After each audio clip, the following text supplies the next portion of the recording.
नमस्कार, मैं हूं विजयश्री और आप देख रहे हैं यूपी न्यूज। दिल्ली की राउज एवेन्यू कोर्ट ने सोमवार को बड़ा फैसला सुनाया। आरजेडी सुप्रीमो लालू प्रसाद यादव, उनकी पत्नी राबड़ी देवी, बेटे तेजस्वी यादव और 11 अन्य लोगों पर IRCTC होटल घोटाले में आरोप तय कर दिए गए हैं। अदालत ने कहा, राबड़ी और तेजस्वी इस पूरे आपराधिक षड्यंत्र का हिस्सा लगते हैं, जबकि साजिश के मुख्य सूत्रधार खुद लालू यादव है। अब आपको बताते हैं क्या है पूरा मामला। कहानी की शुरुआत होती है साल 2004 से 2014 के बीच, जब लालू प्रसाद रेलवे मंत्री थे। सीबीआई के मुताबिक उस समय रेलवे के 2 BNR होटल, एक रांची और दूसरा पुरी में, पहले IRCTC को ट्रांसफर किए गए और फिर पटना की सुजाता होटल कंपनी को लीज पर दे दिए गए। लेकिन यह सौदा एक सामान्य टेंडर नहीं था। जांच एजेंसी के अनुसार टेंडर प्रक्रिया में हेराफेरी की गई ताकि पसंदीदा कारोबारी ही इसका फायदा उठा सके। बदले में पटना की महंगी जमीनें लालू परिवार को औने पौने दामों पर दी गई। यानी यह सौदा सिर्फ होटल का नहीं था, यह जमीन के बदले होटल का मामला बन गया। अब आगे जानेंगे कि किन किन का नाम इस केस में सामने आया है।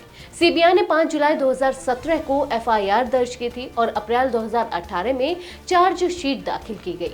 चार्जशीट में शामिल नाम है पूर्व IRCTC GM VK Asthana, RK Goyal और सुजाता होटल्स के डायरेक्टर विजय और विनय कोचर, जो पटना के प्रसिद्ध चाणक्य होटल के मालिक भी हैं।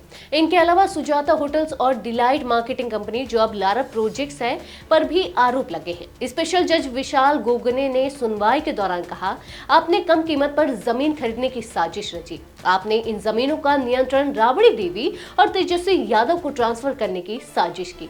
जज ने इस मामले को क्रोनी कैपिटलिज्म का उदाहरण बताया, यानी जब कारोबारी रिश्ते राजनीतिक ताकतों से जुड़कर निजी फायदे में बदल जाए। उन्होंने कहा, यह साजिश भले ही बारीक थी, लेकिन अदालत की नजरों से छिप नहीं सकी। वहीं अब अगर बात करें कि कोर्ट में पेशी का नजारा क्या रहा, तो सुनवाई के लिए लालू यादव व्हील चेयर पर कोर्ट पहुंचे। उनके साथ राबड़ी देवी भी मौजूद थी।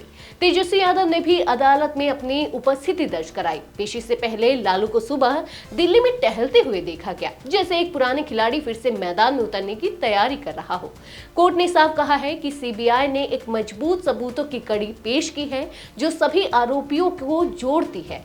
अब इस मामले की ट्रायल प्रक्रिया शुरू होगी, जो देश के सबसे चर्चित राजनीतिक घोटालों में से एक मानी जा रही है। राजनीतिक तौर पर देखें तो यह सिर्फ एक अदालत का मामला नहीं, बल्कि बिहार की राजनीति के दिल तक पहुंचता मामला है, जहां परिवार बनाम भ्रष्टाचार की कहानी फिर से गरमाने लगी है। आज के लिए बस इतना ही। अगर आपके इलाके में कोई समस्या है तो आप चुप मत रहिए, अपनी शिकायत में भेजिए। यूपी न्यूज आपकी आवाज को जिम्मेदारों तक पहुंचाएगा, निष्पक्षता और गोपनीयता के साथ। यूपी न्यूज, जनता की आवाज, जनता की ताकत।